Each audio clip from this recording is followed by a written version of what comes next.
신앙은 삶의 자리에서 발생합니다. 당연한 이야기입니다만 이 말은 다른 뜻이 녹아 있습니다. 사건이 발생할 때 의미 또한 발생한다는 것입니다. 그리고 이 의미는 세상적인 의미를 넘어 신앙적인 의미, 곧 여인의 치마가 바람에 나부끼듯 보일 듯 말 듯 그 깊이를 드러낸다는 뜻입니다. 도그마에서는 이를 섭리라고 합니다. 프라비던스. 이 어원은 프로, 미리라는 말과 비데레, 보다는 뜻이 합성된 단어로서 신이 미리 내다보았다라는 뜻입니다. 따라서 미리 설계해 놓은, 미리 설정해 놓은 어떤 배려가 세팅되어 있다 하겠습니다. 믿음은 이를 꿰뚫어 보는 것이라 할 수 있습니다. 그래서 믿는 이들은 자기의 삶 속에서 이 섭리를 파악해야 합니다. 그래야 걸어갈 수 있기 때문이죠. 먼저 사도 바오로의 갈라디아서 말씀의 시작입니다. 서두의 바오로는 지금 자신이 서 있는 위치에 대해서 해명을 합니다. 설명을 합니다. 이유는 자기가 기독교를 박해한 자였기 때문입니다. 그것도 강성분자였습니다. 그랬던 그가 이제는 복음을 전하는 사도가 되었는데 당근 이 설명을 먼저 해야 했던 것입니다. 이렇게 180도로 바뀐 것에 대하여 곧 그 원인에 대하여 이야기하는데요. 그것이 바로 섭리였던 겁니다. 어미 뱃속에 있을 때부터 자신을 따로 불러 뽑았다는 겁니다. 유다인이었지만 더 참된 유다인, 곧 기독교의 복음 선포자로 예정되었다는 것입니다. 그는 아무도 만나지 않았거니와 케파도 만나지 않았습니다. 무슨 말이냐면 지금의 우리와는 달리 기독교라는 신앙을 따로 배운 것이 아니었다는 뜻입니다. 구약 성경과 유다교 전통만으로도 충분했는데 여기에 예수 그리스도에 대한 신앙이 합쳐진 것이 기독교였던 것입니다. 그런데 이 합쳐진 것이 결정적인 믿음이 되었던 겁니다. 이 선택의 과정이 자신에게는 거부할 수 없는 어떤 섭리로 다가왔던 것입니다. 이 섭리는 믿는 이들에게 있어서 대단히 중요한 역할을 합니다. 무슨 역할이냐? 길이 끝나는 곳에서 새로운 길을 여는 역할입니다. 오늘 루카복음은 예수님과 친분이 있었던 마르타와 마리아 자매 이야기를 전해주고 있습니다. 예수님을 집에 초대해서 피자와 스파게티를 대접하려고 했습니다.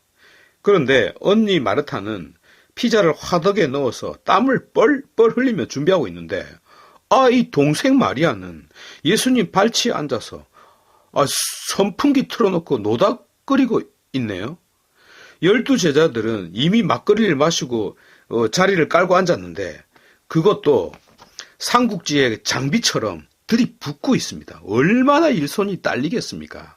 그런데 동생 마리아는 아무것도 안 하고 예수님과 아재 개그나 하고 앉아 있었습니다. 언니는 열불이 나고 천불이 났습니다. 그래서 한마디 했더니만 예수님 왈. 이쁜 동생은 놔두고 못생긴 언니는 일해라. 이렇게 대답했던 겁니다. 이 대화 속에서 어떤 선택이 녹아 있습니다. 그리고 그 선택에 대한 어떤 의미, 곧 섭리가 작동하고 있음을 밝히고 있습니다. 주님이신 당신이 직접 말입니다. 이것이 하나의 모델이 됩니다. 상식적으로는 언니의 불평이 합당합니다. 지당합니다. 그러나 섭리에서는 노닥거리는 동생이 더 중요한 역할을 하고 있습니다. 무엇입니까? 말씀요. 필요한 것 딱 한 가지예요. 곧 가장 좋은 것. 성경에서는 이를 성령이라고 명확하게 적고 있습니다. 가장 좋은 것을 선택했다는 것입니다. 그런데 어떤 논팽이가 이 구절을 보고 자기도 마리아와 똑같이 가장 좋은 몫을 선택했다라고 말한다면 그는 악을 한 데다가 변명과 합리화의 옷마저 입는 자 되고 마는 것입니다. 왜냐? 그는 가장 좋은 것, 곧 성령을 선택하지 않았기 때문이죠. 마리아는 지금 최고로 좋은 것을 선택하고 있는 것이지 놀고 있는 것이 아닙니다. 흔히 자기 눈에는 다른 사람들이 전부 노는 것처럼 보입니다. 그리고 자기는 가장 중요한 일을 하고 있다고 생각하죠. 사실일지라도 그것은 크게 잘못 보고 있는 것입니다. 우리 각자는 섭리 안에서 각자의 몫을 담당하고 있습니다. 그리고 때가 다른 겁니다. 예컨대 땀을 뻘뻘 흘리며 행군하는 이 군인들은 사무실에서 이 컴퓨터 들여다보고 있는 이 동료 군인을 군인 취급 잘 하지 않습니다. 편하게 산다고 말이죠. 그러나 그 한 사람에게 전 부대원의 생명이 달려 있습니다. 정보 파악 자체를 제대로 하지 않으면 끝입니다. 성문 지키는 병사 한 명에게 전체의 목숨이 달려 있습니다. 그럼에도 불구하고 그는 별 볼 일 없는 자일까요?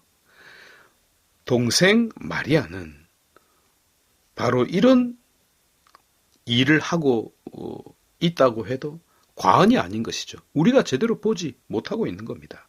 따라서 섭리는 내가 주먹을 보여주면서 내가 손을 펼까 아니면 그대로 주먹을 쥐고 있을까라는 그런 질문이 아닙니다.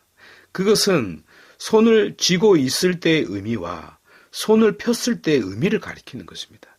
하나님은 마치 어미가 자식에게 가장 좋은 것을 주듯이 우리를 위하여 가장 좋은 준비를 해 놓으셨다는 것에 대한 확신입니다. 이것이 믿음이 되겠습니다. 그리고 이 믿음은 바로 그 준비를, 그 계획을 내다보는 것이죠. 마리아는 아무것도 안 하고 있는 것처럼 보이지만 그는 말씀의 핵심, 그 섭리의 본질을 지금 듣고 있는 중입니다.